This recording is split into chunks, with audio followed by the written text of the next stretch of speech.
Welcome to Brain Vision. All right, so we have dry ice subliming. Dry ice is carbon dioxide.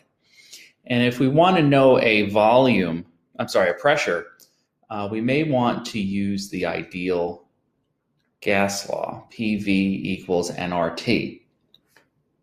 P is pressure, V is volume, N is number of moles, R is the gas constant, T is temperature in Kelvin. So we're going to have to rearrange this in order to find pressure.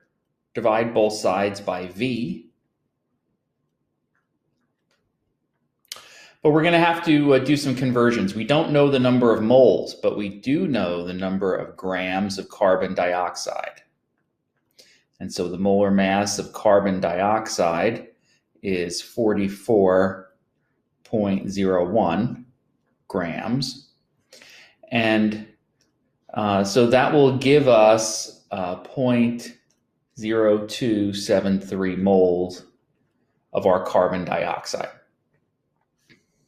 So this is N. Now we're also told that we're at 25 degrees C. We have to make that Kelvin, so we have to add 273. 298 Kelvin is our temperature. 0.0821 liter atmospheres over mole Kelvin is R, but you have your pressure in millimeters of mercury, so we have to convert R into millimeters of mercury.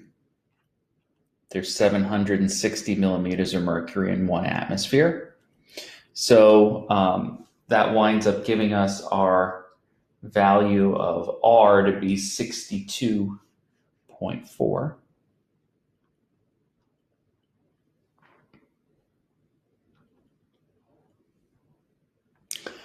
And V has to be in liters, so 755 milliliters. There is, or are, 1,000 milliliters in a liter. So 7.755 liters is V. So now we have NT, R, and V. We can solve for P. So we've got our P is nRT over V. So we have 0.0273 moles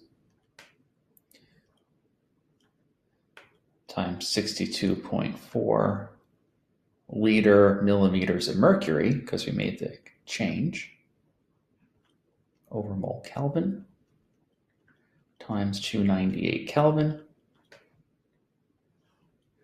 over 0.755 liters. And that gets us 672 millimeters of mercury. Now that's how much the dry ice contributed, but it was already at a pressure of 725. So what we're going to have to do is add up the 672 that we got from the dry ice plus the 725 that we started with, which is going to get us 1,397 millimeters of mercury as our pressure. Now, if you wanted the answer in atmospheres, you would have to divide by 760. And so if the answer in atmospheres is 1.84 atmospheres. So I'm not sure which pressure unit you needed to have the answer in, but either one of these is acceptable because they're the same thing.